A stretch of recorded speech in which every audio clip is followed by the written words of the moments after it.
Good evening and welcome back to a second chance. My name is Philip Jones, kidney transplant recipient. And my name is Tafaro Cook, two-time kidney transplant recipient and founder of Kidney Care Coaches, where we coach people with stage 3 to stage 5 kidney disease. If you or you know someone who has kidney disease challenges and needs some help, hit us up at kidneycarecoaches.com. Awesome. Well, today we have an awesome interview for you this evening. Ms. Lorrinda Gray Davis. Lorrinda, how are you this evening? I am doing good. I'm better than what I was. Awesome. Well, we'll get straight into the questions. So my first question for you is, so you were diagnosed in 2014 with fatty liver disease. Did you experience any symptoms that made you question your health, or was this found out through like a normal checkup? It was just an accident. I was going to a dermatologist and he said, "Hey, your liver numbers are high." So he sent me to a hepatologist and they did all the blood work, and then they did a biopsy and they said I had a fatty liver, but it was not a big deal. And they didn't send me to primary and I didn't get a follow-up. I mean, it was kind of, there was a lack of education. Can you give us a little background of your history and where you're from and things like that? Just tell the audience, because we know, but won't you tell the audience a little bit about who you are? Okay, well, my name is Lorrinda Gray Davis, and I grew up in Tulsa, Oklahoma. I have a daughter that's 27. I lived in Dallas for about eight years, and then I lived in Phoenix for 14 and a half years, and moved to Oklahoma City in 2016. And my background is construction, diversity. Okay. So how was your process, after you hear about your fatty liver, how was your process to the fatty liver, hearing about that, and to transplant? Like, what was your, did they tell you about medications, or what was, just tell us, just elaborate on your process, if you will. There was really not a process. That's the thing, is in 2014, they said, "Do you have fatty liver disease? You need to cut back on drinking, or you need to cut back on food." And that was it. And so in 2016, I moved to Oklahoma City for another job, and, to be closer to my family. And, but I kept on having these symptoms that I didn't know were symptoms. I kept on having itching all over my body. It would just itch. And I was like, I don't know, nothing would stop it. Or I would get a rash randomly. And the doctors, if you put all the symptoms together, they equal a lot of other things. And so no one was putting it together. They weren't following the dots. And so by the time I was diagnosed, I actually went to the hospital because I had pancreatitis. I didn't even know it was. Wow. Daggone. So you go ahead, Phil. I'm sorry. No, go ahead. Go ahead, Ms. Cook. You good? Okay. So I'm just overwhelmed right there, where, you go from fatty liver to these symptoms to pancreatitis without any explanation whatsoever. That's, we interview a lot of people, and we hear people telling us, well, the doctor said this, these formalities people go through, and you end up with pancreatitis. That's really, really severe. For an audience that doesn't know anything about this, this is a severe situation. Am I right? Would you say so? Absolutely. Yes. Absolutely. And for you to all of a sudden have that, were the doctors concerned? Were they like, hold on, how did this happen like this? Actually, I was in the ER and they asked me, they said, "You have ascites. Have you ever had a paracentesis?" And I said, "What?" And they were asking me those questions and I had no idea. So they actually transported me from one hospital to another to have a paracentesis done. Okay. And then when I was in the hospital, they actually did a liver biopsy. And that's when the doctor said, "You have end-stage liver disease," and was kind of yelling at me like I knew. And I was crying. I'm like, What? Right, and that's where I'm blown away with, like, hold on, like, yeah, how would you know? And another thing is this, with that's where I'm saying, like, I'm not, you didn't drop the ball, but it seems like the healthcare somewhere dropped the ball. Like there's a missing piece where I'm like, hold on, how did all this happen so rapidly? You feel where I'm going. So I know the doctor was quite shocked on that, and then, him blaming on you, like, because a lot of times when people have it at this stage, they have a lot more symptoms than just a little bit. I mean, not say a little bit, but itching and things like that. Were you jaundiced also? No, but my stomach would go up and down a little bit. And I was like, I don't know, maybe I'm just gaining weight, or, just my stomach's bigger, but I was losing weight. And so, I was getting the skinnier legs and the skinnier arms with, a belly that started to show, that I was like, where is this coming from? Right. That's symptoms of losing muscle. That's what you was doing. You was literally losing muscle and the stomach was extending. And Mhm. and that's one of the signs. So after the doctor screams at you or whatever, what was the process from then on? From then on, they sent me to, I had to get a primary care doctor because I just moved here like 7 months before that. So I'm brand new to the area. I don't have a primary care doctor yet. And so I started, they sent me to primary care, which I started seeing. And then he sent me to a gastroenterologist Uh-huh. Hmm. and saw them. They checked ammonia levels, things like that. And they said, if you quit doing everything that you're doing, everything will be fine. It will, everything will be good. I'm Quit doing sorry what to you laugh. I'm sorry to laugh. But you see my bewildering, like, hold on. This is kind of blowing me away.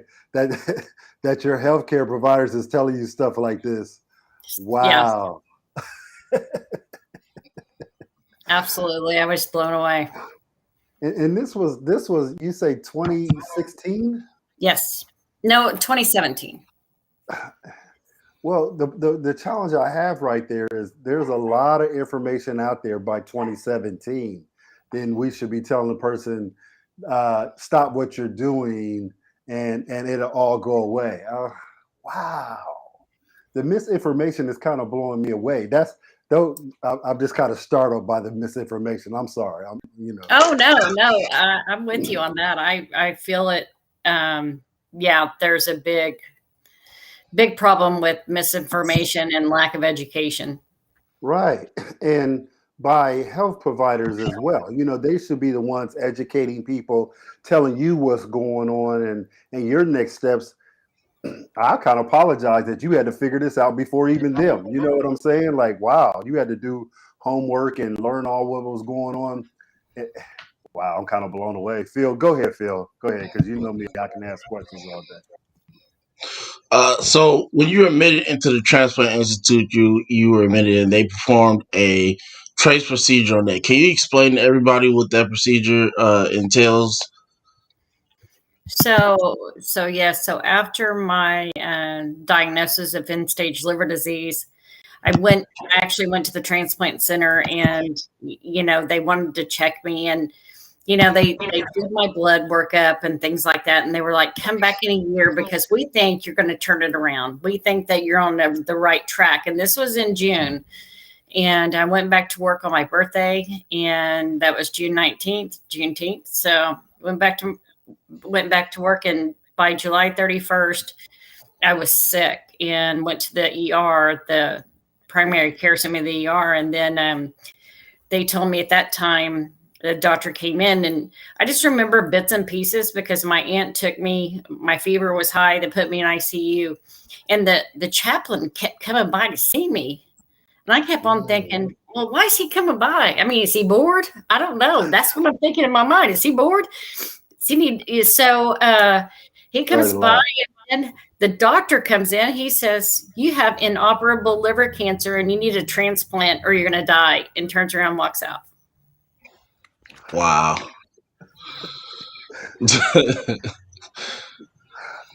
You see my? I'm sorry. Wow. And he turns around, and walks out, and that's it. Yeah, and I look at my aunt and I'm like, what did he just say? I'm like, go get him. So she went and got him, and he came back in, and he said the same thing again.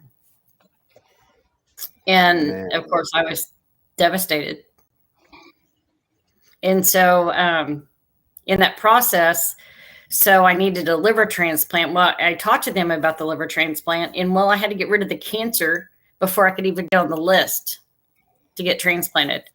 So that's when I had the TACE procedure, and that's where they put chemo beads. They go in through your jugular vein, your transjugular, through your femoral artery, and go up, and they went up to the tumor. Well, I had a direct vein running straight to that tumor, and so they were able to go in there and put chemo beads directly to that tumor. Mm. Wow. And so that had to stop growing before I could get on the list. You were really going. Journey. Right. You were going through it. This is like such a fast track. You understand what I'm saying? Like from square one to this now. Man, this is kind of blowing me away. That wow. Whoa. So how are you processing all this? Let's just start right there. I wasn't. I wasn't. Yeah.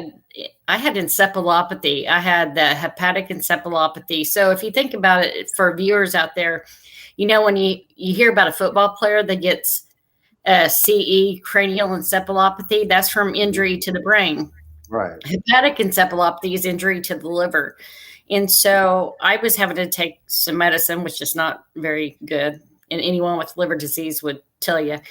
But I could not process anything. I could not think. I slurred my words. It was like I was drinking because the poison was in my body and I was not getting, it wasn't, I couldn't process anything. I actually quit driving because I couldn't process anything. Mentally, it wasn't there. And you said you started a new job. How was that? Because you're trying, you got your social life, you got your work life, and you got this health challenges right now. How was your work and social life at the time? Well, social life was no longer. And my work life, they were so supportive. They were absolutely outstanding. The company was. That's awesome. And because you said you just started this job, correct? Right. So I started the job in August 1st, 2016. August 1st of 2017, I have inoperable liver cancer. Whoa.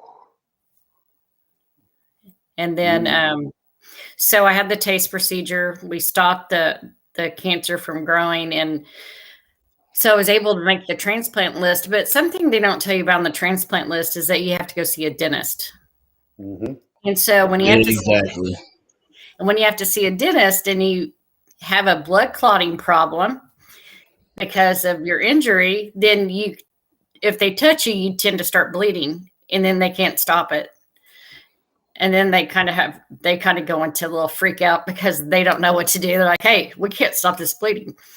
So they wanted to do too much, here, and it was going to cost too much money. But what the cost was is it was going to push me out from getting on the transplant list because I needed him to sign off. Right.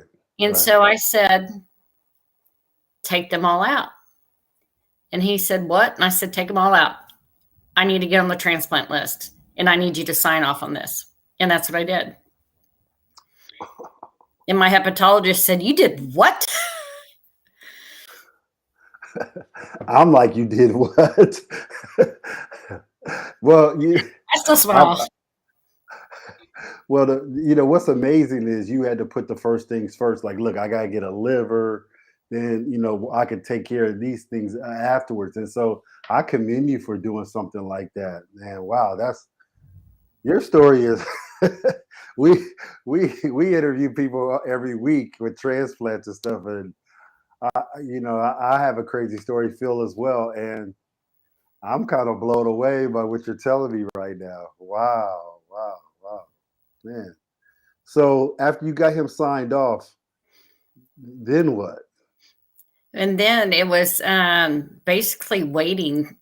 And so I made the transplant list February 20th of 2018 is when I made the transplant list. And then in May, my daughter, she came to see me, and she was actually taking care of me because my aunt had to leave. My aunt moved in with me because you have to have a caregiver.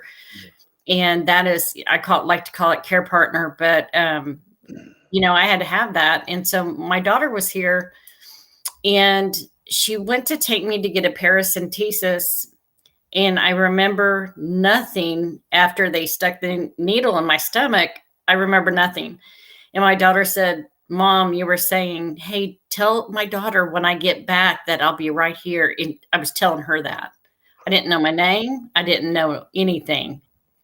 And because I went to the ammonia level, my brain got so high that I didn't know who I was.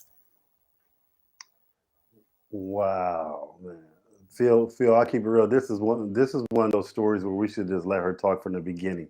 Right. Well, it's kind of not known until we get into it, So, but I agree.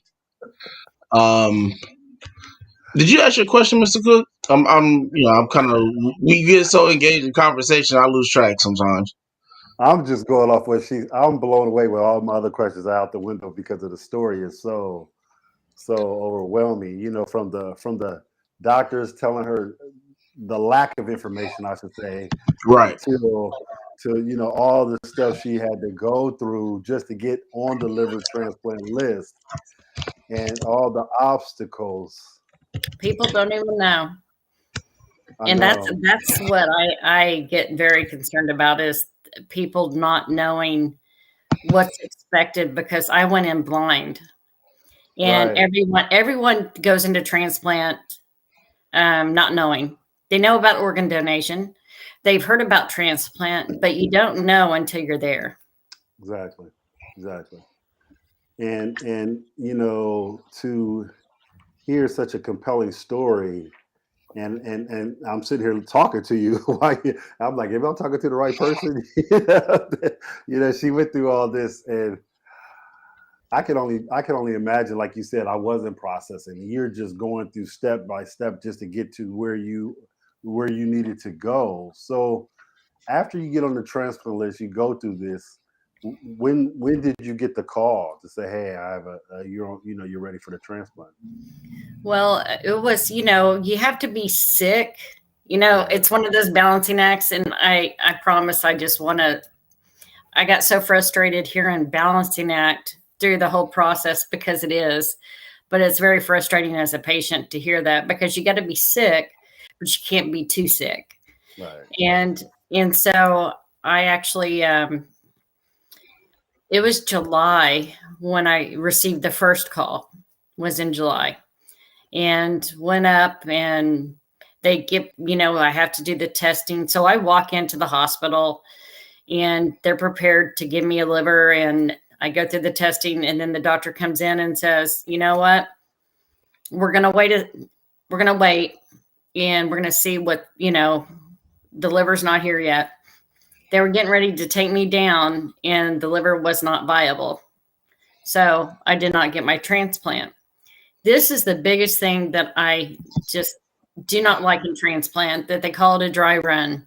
There is no dry run. It is grief. When that happens, that is just pure gut-wrenching grief, because you think that I'm going to live, I'm going to make it, this is my chance, and then to have it just ripped away, even though it's just part of the process, but for a patient, it's our life. I can contest to that. National Geographic did a documentary on me, and it shows when I had my second transplant, and I was getting ready for a transplant. And they come down right when I'm doing my last episode of dialysis, and they come tell me, hey, the kidney's a no-go, and you're just getting ready. You're getting your body, not just your body, but your mental prepared to go through this. And, the doctor walks in and tells you this, and you're like, it's like almost I wouldn't. I don't want to say it like this, but it's almost like playing with your life. Like, hold on, I'm getting ready for this, to get well, and then all of a sudden this big letdown. Like, what's really going on? So I understand where you're coming from with that. It's a really, really emotional roller coaster, and personally, the way I feel about it is it should be handled in a better way. Let me just say that. I'll just go out there on a limb and say it should definitely be handled a better way, because the emotional side of it, doctors are just going through their regular situation, like, oh, we could just tell somebody yes, no, anything like that. But again, you're dealing with these things. You're getting yourself ready. You're getting your mind prepared and all these things. And they're outside looking in on how you truly feel. So it has to be some kind of balance there where you have to do it in a more of an etiquette way or something. I don't know. What's your thoughts on that? My thoughts is they need to change it from dry run to, if you don't get your transplant, explain the process, that the grief happens because of, at least we're prepared if you're explaining the steps and not just dry run. You could be called, because that just leaves a lot of things open. And so through the whole process, this is what I've decided. And I tell everyone this: get a fight song. Because when I would get in my feelings and I would be curled up, ready to stop, ready just to say, I'm done, I can't do this anymore. I would go through the process and have my crying time and have my, I want to give up, and then have people saying, don't give up, you got this. I would listen to a song. It would be my fight song. And that would pull me out of how I was feeling. And I think that's really important for people to have. I mean, football teams have fight songs, and basketball teams. I mean, everyone should have a fight song. Right. I agree with that. I agree with that so much. And that's kind of funny that you say that, because I remember, I did dialysis for over a decade, and every morning when I would go to dialysis, there was a couple songs that I would play, and I didn't even recognize it till you just said that. Like, those were my fight songs, just to get ready and go through this procedure every day. Because even people look at going to hemodialysis. Oh, you're just going to well, it's kind of gut wrenching too, because you don't know what to expect. Sometimes some people don't get out that chair, and I've seen those things happen. So every other day you're going through a medical procedure of taking your blood in, taking your blood out, and it's more emotional than what people think. So I clearly understand when you say a fight song, because it's almost like you have to get yourself prepared for any of these procedures, and that fight song helps you, motivate you, and inspires you to stay in a positive vibration to get yourself ready for what you're about to go through. And I agree with you 100% on saying that. And I never looked at it like that until you put it in that perspective. So thank you so much for that. Well, you're welcome. I tell everyone that. I'm like, get a fight song. They're like, what? I actually have a Spotify transplant recipients fight songs that I can share, because we have, everyone has a different fight song. So we like to put it in so people can listen, and it's very positive. So, but awesome. I did get a second call, and that was the call, and that was August 7th of 2018. So everything happens in August. So I'm kind of leery around August, because something bad, something good, So August 7th, I got the call, and they asked me, would I take a high risk liver? And so that means a liver that had tested positive at a core positive of hepatitis B. Mm-hmm. And they said the only thing is I would have to take an extra pill every day along with my other pills. I'm like, okay. I mean, I'm not going to be mad if it's going to work. You're not going to give it to me. It's not going to work. So I took that liver, and I'm very grateful for my donor, and the fact that they would we were talking about gratitude today earlier with some friends. And I got to tell you, that is something that I go back to my donor, and I'm so grateful for that gift. Let me ask you this question. Um, from February 2018, when you got placed on the list, to August 2018, when you got the call, how did you keep yourself mentally stable to be able to take on that wait time? Because I know everybody gets kind of anxious. Okay, I'm on the list. I'm on the list now. When I'm gonna get that call? So, what did you do to kind of just keep your days regular from when you got placed on the list to when you got the call? Um, some I remember, but I watch TV, but I didn't have. The problem is that I had the hepatic encephalopathy, and I had paracentesis all the time because I was always filling it with fluid, and it was just a rough time. And so I felt very alone. I felt like I had no one to talk to because there was no one that I knew that had a transplant. My family did not understand me because they weren't going through that. They had their different journey. And then the doctors, they don't know. They're doctors. I mean, they do that work, but they're not going through it. They're not going through that emotional and physical hardship that we go through during, before we need a transplant. And so I felt very alone. I agree because they're not emotionally connected, and rightfully so. When you're not emotionally connected, you're on the outside looking in. You're just going back to work. It's work. It's every day. You're looking at numbers, labs, and it's not emotionally connected. No fault of theirs. It just is what it is. That's why when you do talk to a doctor that had a transplant, like my doctor, Doctor Robert Montgomery, he had a heart Mhm. transplant. Yeah, Awesome guy. yeah, he's my transplant doctor. Now he gets it. He understands it. And when you're on that other side, it's a whole different conversation. So I agree with what you're saying right there. Phil, go ahead. I just wanted to say that. It's good. We're gonna go to the commercial real quick, and then we'll be right back. Hi, everyone. I'm Camille Cook, the family nurse practitioner, the creator, the developer, the chef, and the cook of crack. Well, Creamy Crack, the addictive, all-natural body cream. I have a background in dermatology and cosmetic surgery, and I created a 98% organic and a 2% all-natural body cream in 2011 for both my son and husband.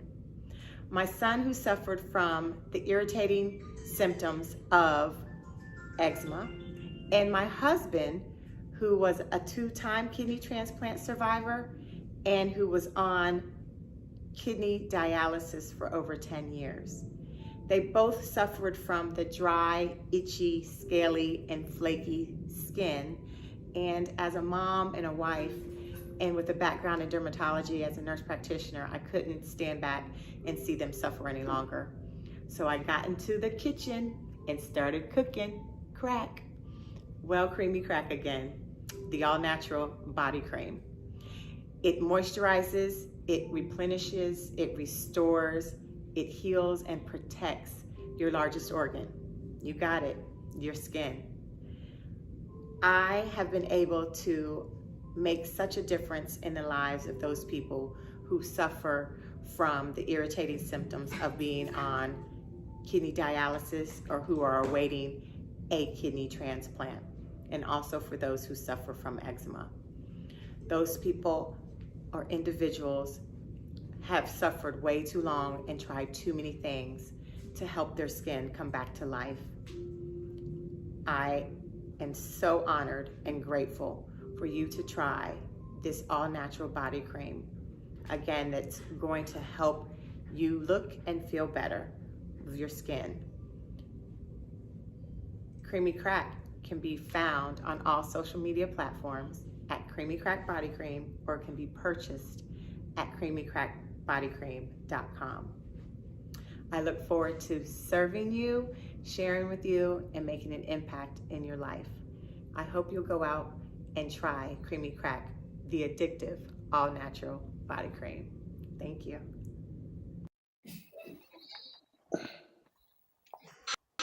Welcome back. So, I want to. I'm gonna jump a little bit. It's good if you need to go back. You have that right too. So as I was reading your bio, it says that you started doing peer-to-peer meetings and support groups, um, for pre and post transplant patients to share their experience and dispelling myths. Um, what what myth have you heard the most? Oh,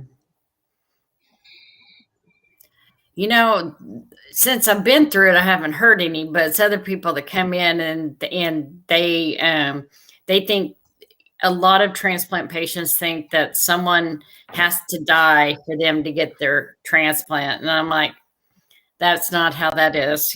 Someone decides they want to be an organ donor and, go through that. But 5 months after transplant, which was August 8th, 2018, I joined TRIO, which is Transplant Recipients International Organization, and joined their national board. And through that, I got to see people that were 10 years, 20 years, heart transplant and kidney transplant. And I kept on thinking, wow, this is hope. This is what I see is hope.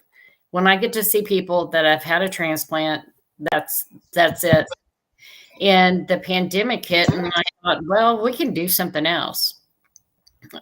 We can start a Zoom meeting. So I actually founded and the president of TRIO Oklahoma, which I started a chapter in Oklahoma. It has a full board. And then actually now I'm the president of TRIO, the Transplant Recipients International Organization. And, the thing is that, educating patients, so pre-transplant patients talking to a post-transplant patient, that gets rid of some fear. And that really helps guide someone where they can talk to you and just find out what your experience was, because not every experience is the same, but you're going to hear a common thread through the journey. And so I really, with patients, especially holiday season. So right now, patients are going to be seeing family and they're going to be on a transplant list and their family's going to say, I hope you get well, because they don't know what to say. And so educating the people that are going to go see their family to say, it's okay. They just don't know how to communicate, because this is not something that happens all the time.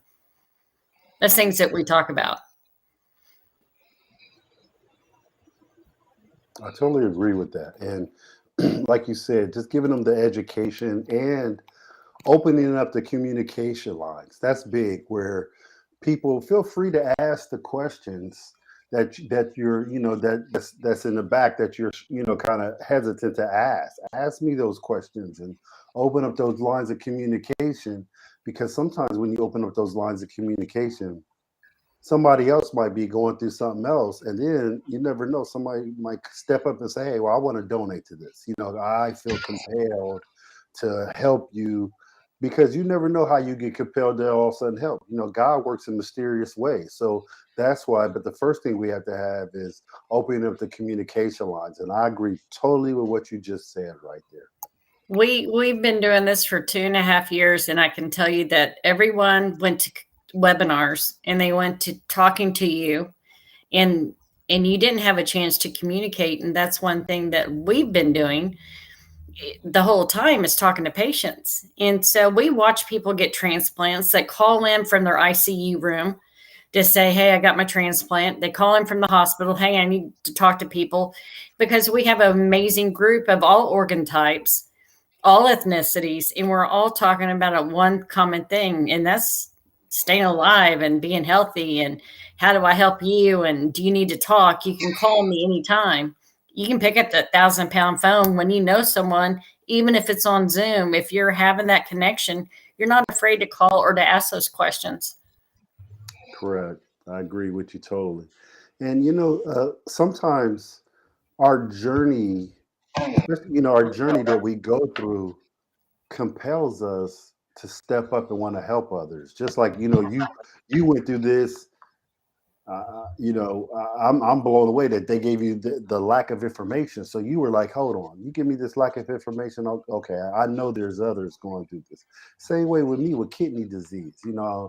I I was compelled, I used to own my own fitness studio when I was on dialysis, and I created an exercise programs for people in the dialysis centers, because I knew exercise was helping me at the time. And I'm like, hold on, I'm training all these bodybuilders and fitness people and athletes and stuff. How can I help people in dialysis? Because I always felt like I was living in two worlds. I was living in the dialysis world, then I would go to my fitness studio and train all these healthy people, and I wanted to bridge the gap. So I was like, man, I can create these programs to help people on dialysis. So what we go through propels us as humans, because we want to serve others and we want to be a help to others too. And that's the way we leave our legacy, and that's just how we're compelled to do. And I'm sorry, I'll get off my soapbox, but I just wanted to agree with what you're doing. It's awesome work. Well, thank you. So we have a question in the chat from Ronald Vance that says, "What's your fight song?" It's called My Fight Song by Rachel Platten. It's actually called My Fight Song. So, yeah, sorry, that's not a stretch, but that was a song that I connected with for some reason at that time. And it was like, this is my fight song, take back my life song, prove I'm all right song. And it's like my power's turned up. It's just a very, it'll get you going. At least That's for awesome. me, those words meant a lot. That's awesome. That's awesome. Thank you for asking.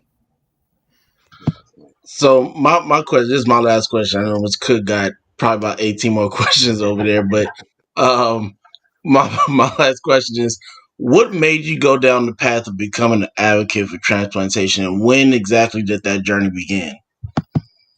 Actually, it was when I joined Trio. When I joined them, I wanted to find something, because I've always been an advocate. Because my background is in construction diversity. So any minority women, small disadvantaged veteran-owned companies on billion-dollar projects, I was doing outreach. In 99 and 2000. I had one of the top diversity programs in the country, because, it wasn't even talked about. So I've always been an advocate for someone, and I felt the need. I have a voice, and I have been on boards, and I know how to go and make things happen. I'm not afraid to stand up and say, I don't like this, but how can I help fix it? What can we do to help?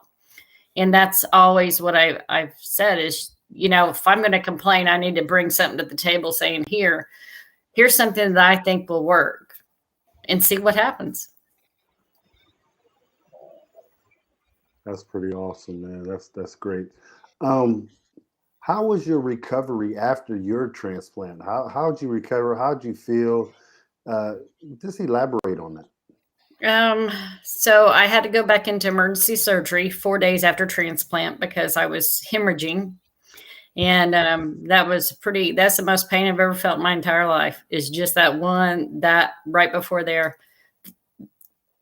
surgery. And then after surgery, I think that before surgery, especially with liver, I think, with all organ types, pre-transplant, I think, is harder than post-transplant. And because it's like the light comes on, or you start feeling better. And I feel like it was an easier, for me at least, but I think my family, you have care partners or caregivers, and they get so used to helping you that when you get transplanted, you're like, no, let me do it. And they're like, no, let me help you. And so that comes, sometimes that's an issue. And so I've worked hard to stay healthy, take my medicine, be compliant. I've had a heart valve replacement since then. My kidneys are at stage 4 sometimes they're 3B. And, I already know that that's something I have to watch and look at, and I look at all my numbers.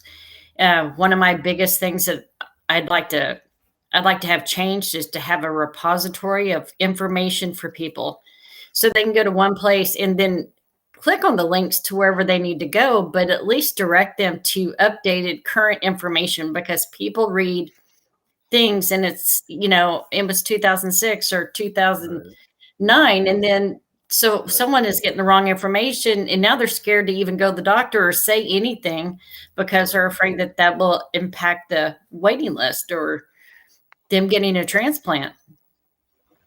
And we shouldn't have that. I totally agree with you on that. And that was another question I was going to ask too. Like, did any other organs get impacted? And so I guess your kidneys, excuse me, I guess your kidneys took a hit also because of all the challenges it was going through. Right. And my heart valve was just something that I knew about that was a genetic disorder that that I ended up having to get that replaced actually last October. So I'll tell you something really cool about the transplant. After my transplant, I did my aunt had me do ancestry. And so I was looking for my biological dad, and I happened to meet him in January 2019, same time I joined Trio. But what's so wonderful is right now, you know, the World Cup's going on, and my half brother played in a World Cup in three World Cups in the Olympics in soccer, and is in the U.S. Soccer Hall of Fame. And I was like, wow. My doctor's like, my doctor goes, "You're lying." Let me look this up. So that's always a good story. That's a great story. That's a wonderful story. You finding your biological father, then you finding out about your biological brother being a very successful player. That's awesome, man. That's great. My transplant coordinator said, "No one believes me. Y'all think I'm lying." I don't think you have no reason to lie about that.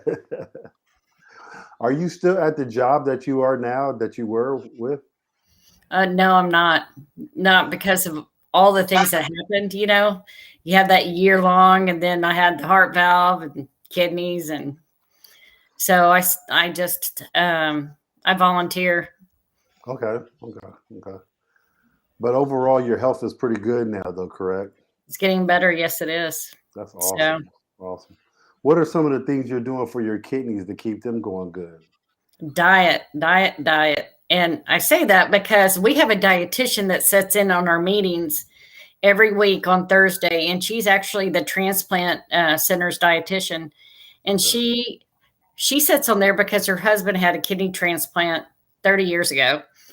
And so she's actually, it's nice to have a dietitian because everyone wants to ask her questions at the end of the day. So she's popular. That's awesome. I take it her husband's doing wonderful, correct? Oh, yes, absolutely. Good. Yeah, I'm a big proponent on diet. Yeah, alkalining the most. You know what I mean? The fruits and vegetables, and staying away from the, red meats and things like that. We have to be really, really mindful with the kidneys and situations like that. And you see me drinking my water all the time, so. Well, I did have a bout of rejection.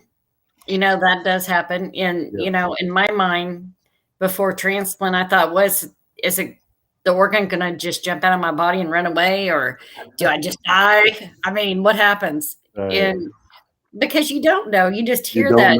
Mm-hmm. You don't know what you don't know. Yep.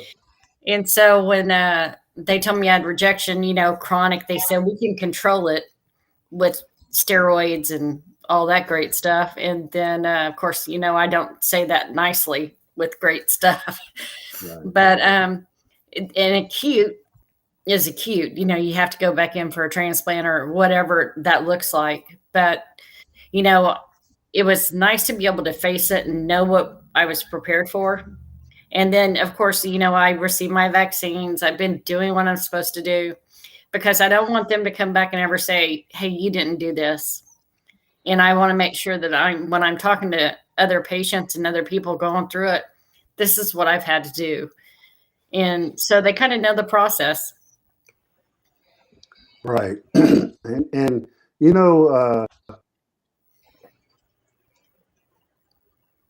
because we feel like we're doing something wrong. And that's why we have to debunk that myth. You didn't do anything wrong. Even if you go through rejection, even though if the organ fails, you didn't do nothing wrong. Sometimes you just don't know what you don't know. And keeping an organ is a 24/7 thing. You know what I mean? Your whole life evolves around this. And sometimes it can be challenging for a lot of people. And again, I don't want people who do get transplants and go through an episode or whatever feel like it's their fault. And I really get upset when I hear these doctors, blaming people for something they didn't do or they didn't know. A lot of times information slips through the cracks. I work with people who got transplants and I'm telling them stuff and they go, my doctor never told me that. You know what I'm saying? And I'm just keeping it real. Doctors, sometimes, and I'm not trying to fault the doctors either, because there's a lot of moving parts when it comes to these type of surgeries. There's a lot of things.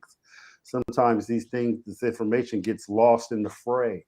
That's why people like yourself, people like kidney care coaches and Second Chance, that we're empowering those that are going through this, because this isn't like a normal thing. A lot, like you said, a lot of people don't know anything about an organ transplant. They don't even know the first thing that you can be a donor. Like you said, do I have to die to be a donor? No, that's Or they don't know. Or they don't know that they can question the doctors and say, send me to a transplant center, because they end up staying where they're at and possibly not getting a transplant because they're not educated. Those doctors are not educating the patient. And I will tell you, when I was going through my transplant, that some of the information that were given to me, I didn't receive because I could not think. And so it was up to my caregivers to actually tell me that information. I still couldn't process it. So there's some things I'm like, well, they didn't tell me that. They're like, yes, they did. But, so. Again, like you said, sometimes, you don't process it. I'm the type of person, even when I went to college, man, I told my teachers, I have to hear it 2 or 3 times or it won't register. I even tell my wife that sometimes. Sometimes I got to hear it a couple times. I don't know if it's my delayed, thinking. I don't know, but I'm just that type of person. Even when I read, I have to read something over a couple times to comprehend. I can read it, but I have to comprehend. And sometimes this information is such a outlier that you don't even know how to comprehend it. How do I take this in? I never heard anything like this ever. So, that's why sometimes we have to have these doctors break it down to us. We might even have to bring somebody with us so they can take the information in also, your caregiver and things. That was something that really was impacted in the COVID time, because patients were only allowed to go in by themselves. Right. And so when we were, doing our peer-to-peer meeting, that was something really important that we had to help people get through, because we'd say, okay, take a phone, make sure they're on the other end so they can hear what the doctor's saying, make sure you write your questions down. So that was something that we were really working on, is that communication, as you were saying. Mm-hmm. Really, really important. Really, really important. Again, your story is compelling. Thank you so much for, letting us talk to you and interview you about this. This is such a phenomenal story. And we're so happy that what you're doing with TRIO and volunteering and everything. And kudos to you. You keep on being strong and you keep on fighting the good fight. And I keep you in my prayers. And once again, thank you so much for letting us interview you. I don't have any more questions. Phil, go ahead. I have two questions. One question is, I want to ask you, what kind of valves did you get for your aortic valve repair? Did you get tissue or metal valves? Tissue. I had the TAVR procedure, the transjugular, because they didn't want to cut me open because of my liver. So, so it was really easy. Actually, it was very easy. And the poor surgeon looked sad because he couldn't do surgery on me, he couldn't do that surgery. Yeah. I hate to say that, but he did look sad. He was getting ready. He was like, yeah, I'm about to go in here and do this. And he was like, no. He's like, oh. He's like, normally someone your age, you're young. And I'm like, hey, can you repeat that again? I'm young. Yeah. And then he moved forward. But yes, so that was something. I only asked that because I'm actually going to go through aortic valve repair and repair ascending aneurysm in my heart soon.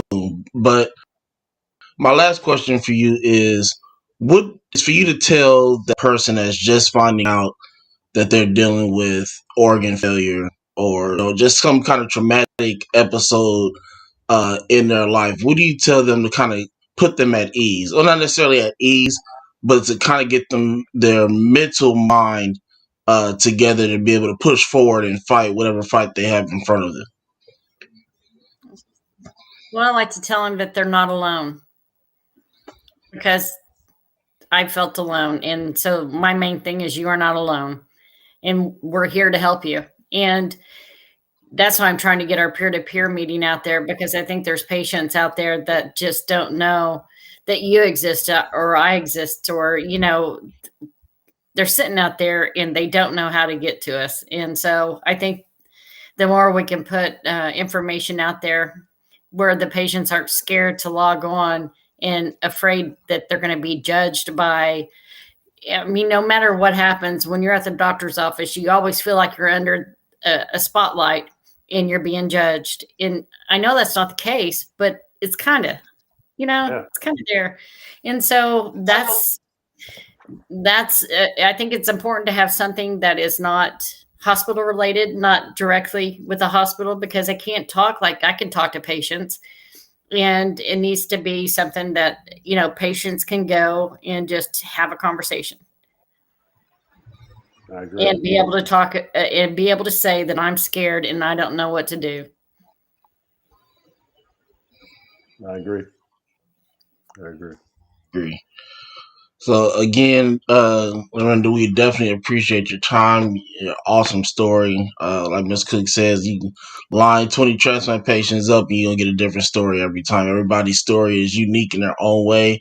And my elaboration of that is, we may all end up in the same place, but we all took different streets and avenues to get there. So again, thank you very much for coming on and joining us this evening.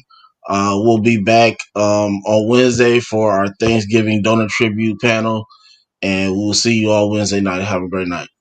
And I apologize for my computer. Wonderful story. You do have no problems at all with us. We're good. Thank you so much. Thank you, guys.